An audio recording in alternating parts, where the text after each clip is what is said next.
पूरे विश्व में चर्च के द्वारा किए गए असंख्य अपराधों की जानकारी अब एक के बाद एक सामने आ रही है। शताब्दियों से दुनिया भर के विभिन्न हिस्सों में चर्च और उससे जुड़े लोगों ने आम जनता के साथ जितने दुराचार किए हैं उसके सबूत भी देखे जा रहे हैं। इन सब के अलावा ईसाई धर्म के सर्वोच्च धर्मगुरु पोप फ्रांसिस और पोप बेनेडिक्ट 16 ने भी चर्च के भीतर होने वाले कुकृत्यों को स्वीकार किया है। लेकिन बावजूद इसके चर्च की भारत समेत विभिन्न देशों में अनैतिक गतिविधियां जारी है। चर्च और उसके अनुयायियों ने बीते शताब्दियों में अपने कुकृत्यों, षड्यंत्रों एवं आतंक से विश्व की बड़ी से लेकर छोटी छोटी सभ्यताओं, परंपराओं और संस्कृतियों को नष्ट कर उनका अस्तित्व ही खत्म कर दिया, जिसके लिए उसे कभी माफ नहीं किया जा सकता।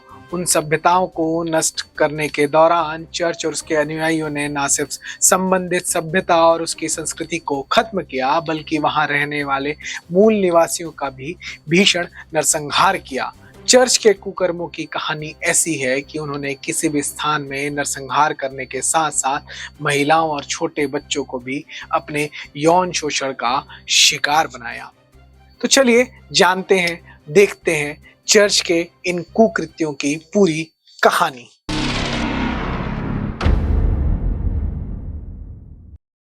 चर्च के भीतर यौन शोषण का मकड़जाल काफी बड़ा और भयावह है। एक रिपोर्ट में इस बात की जानकारी आई थी कि चर्च, जिसे ईसाई समूह द्वारा पवित्र स्थान माना जाता है, उसके भीतर भी यौन शोषण की घटनाएं होती हैं, जिसमें मुख्य रूप से नन एवं छोटे बच्चे ईसाई पादरियों के शिकार बनते हैं। ईसाई धर्मगुरु पोप फ्रांसिस ने स्वयं वर्ष 2019 में मध्य पूर्व के अपने ऐतिहासिक दौरे में इस बात को स्वीकार किया था कि चर्चों के भीतर ईसाई पादरियों द्वारा ननों का यौन शोषण किया जाता है। उन्होंने इस बात का भी जिक्र किया था कि जब पोप बेनेडिक्ट ने ननों की पूरी एक धर्म सभा को इसलिए भंग कर दिया था क्योंकि उनका यौन शोषण पादरियों द्वारा किया जा रहा था।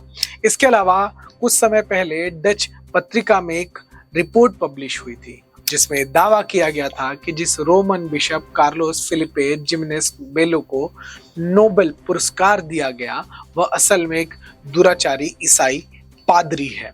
ईसाई बिशप कार्लोस को लेकर छपी रिपोर्ट में बताया गया था कि 1980 से 1990 के दशक में पूर्वी तिमोर में बिशप के रूप में पदस्थ कार्लोस ने स्थानीय बच्चों का यौन शोषण किया था। पीड़ितों ने खुद इस बात की जानकारी देते हुए बताया था कि वे उस दौरान किशोरावस्था में थे और आर्थिक रूप से कमजोर स्थिति में थे। इसी का फायदा उठाकर बिशप कार्लोस ने उनके साथ इन कुकृत्यों को अंजाम दिया था। पूर्वी तिमोर में ईसाईयत का प्रचार कर उसे अलग राष्ट्र बनाने में षड्यंत्रकारी भूमिका निभाने वाले कार्लोस को लेकर छपी इस रिपोर्ट में यह भी कहा गया था कि पीड़ित अब इस मामले को लेकर ईसाई बिशप के साथ साथ चर्च से भी माफीनामा चाहते हैं। पीड़ितों का कहना था कि यह पूरी घटना दुनिया के सामने आनी चाहिए ताकि आगे से कभी कोई अपने पद एवं शक्ति के नशे में चूर होकर ऐसा कृत्य ना करे। बिशप कार्लोस 1996 में नोबेल पुरस्कार से सम्मानित हुआ था। अब सोचिए कि कैसे लोगों को नोबेल पुरस्कार भी दिया जा रहा है। जर्मनी से भी इसको लेकर, इस तरह के एक घटना को लेकर रिपोर्ट आई थी। उसके अनुसार जो कैथोलिक पादरी हैं, उन्होंने दुनिया भर के विभिन्न देशों में यौन उत्पीड़न की घटनाओं को अंजाम दिया, साथ ही शिकायत होने पर उसे छिपाए भी रखा। इसके अलावा दुष्कर्म, दुराचार एवं इस तरह के दुष्कर्मी ईसाई पादरियों को संबंधित देशों की सजा से बचाने के लिए कैथोलिक संस्थाओं ने दूसरे स्थानों में भी उनका ट्रांसफर कर दिया ताकि उन्हें कानूनी कार्रवाइयों से बचाया जा सके। इसका उदाहरण देते हुए एक रिपोर्ट में बताया गया कि एक पादरी के विरुद्ध गिरफ्तारी का वारंट जारी हुआ, तभी चर्च ने उसे तत्काल कानूनी कार्रवाई से बचाने के लिए पराग्वे भेज दिया, जिसके बाद उस पर कोई कार्रवाई नहीं हो पाई। कुछ ऐसी ही घटना ऑस्ट्रिया में भी देखी गई। जब वहां के एक पादरी ने दुष्कर्म की घटना को अंजाम दिया, तब उसे न्यायालय ने तो दोषी करार दे दिया, लेकिन चर्च के प्रभाव में उसे जेल नहीं भेजा जा सका और अंततः उसने दोबारा यौन शोषण की घटना को अंजाम दिया। वर्ष 2018 में एक रिपोर्ट में कहा गया कि वेटिकन इन सभी घटनाओं को रोकने में असफल साबित हुआ और उसने इसे रोकने के लिए बेहद ही कम प्रयास किए। यदि हम भारत की बात करें तो भारत में भी चर्चों में ननों की स्थिति दोयम दर्जे की होकर रह गई है। भारत में चर्च की दीवारों में ननों की उन चित्कारों को सुना है जिसे वेटिकन ने सुनने से इनकार कर दिया। भारत की ही एक नन लूसी कल्लापुरा ने इस यौन शोषण के विरुद्ध आमरण अनशन भी किया था, जिसके बाद भारत में चर्च के भीतर खलबली मच गई थी। 1985 से नन के रूप में ईसाई धर्म की सेवा कर रही लूसी का कहना है कि चर्च के भीतर यौन शोषण की घटना आम हो चुकी है। उन्होंने उसी बिशप फ्रैंको मुलक्कल के विरुद्ध प्रदर्शन का भी नेतृत्व किया था, जिसके विरुद्ध 46 वर्षीय नन के साथ 13 बार दुष्कर्म करने का आरोप लगा था।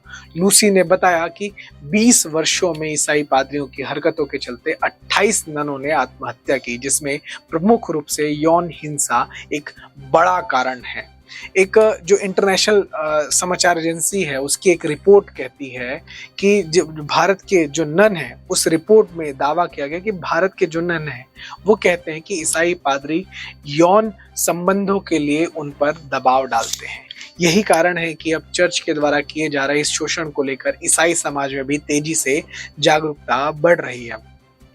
ये जागरूकता जो है वो सिर्फ भारत में नहीं, पूरे विश्व भर में जो लोग हैं वो चर्च को अपनी बेटी देने के लिए अब मना कर रहे हैं, जिसकी गवाही ननों की संख्या दे रही है। केरल जो भारत का क्षेत्र है जहां से सबसे अधिक ईसाई महिलाएं नन बनती है, वहां अब आंकड़ों में 25% तक की गिरावट आई है। अमेरिका में भी 60 वर्ष पूर्व तकरीबन 2 लाख नन हुआ करते थे।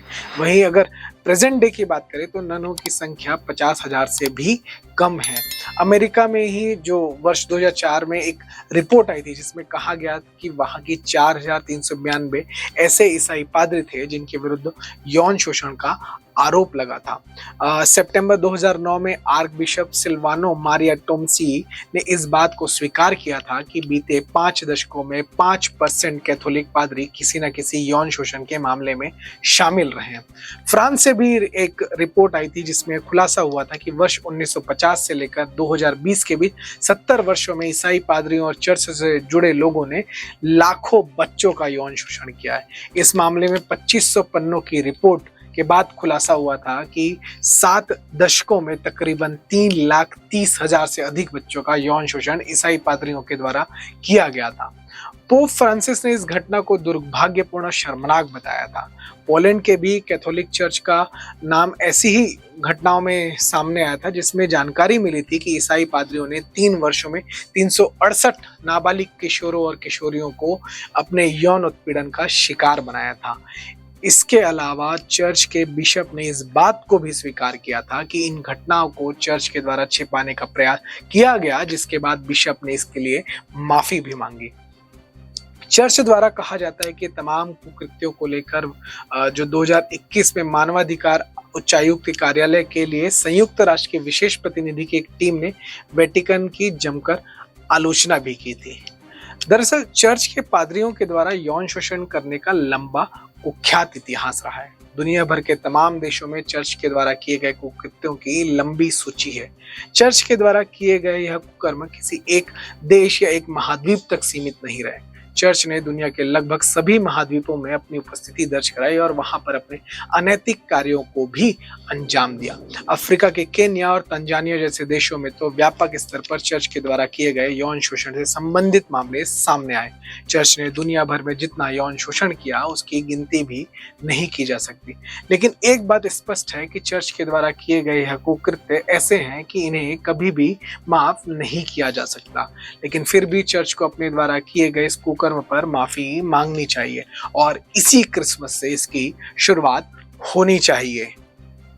यह था द नैरेटिव का एक एक्सक्लूसिव वीडियो। अगर आपको यह वीडियो पसंद आया हो तो इसे लाइक करें, शेयर करें और द नैरेटिव को सब्सक्राइब करें। और ऐसे ही वीडियो को देखने के लिए, ऐसे ही विषयों पर वीडियोस देखने के लिए देखते रहें द नैरेटिव।